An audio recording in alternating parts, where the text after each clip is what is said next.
Ауыз бекітердегі дұға. اللهم إني نويت أن أصوم صوم شهر رمضان من الفجر إلى المغرب خالصا لله تعالى.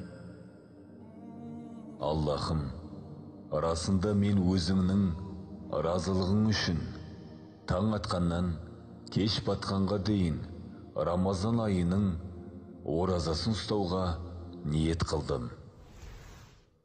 Ауыз ашардағы дұға.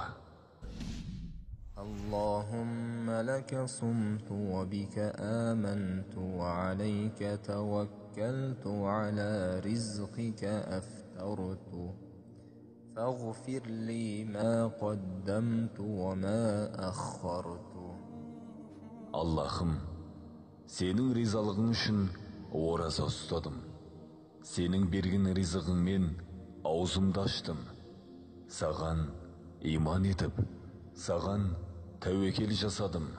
Рамазан айының ертеңгі күніне де ауыз бекітуге ниет еттім.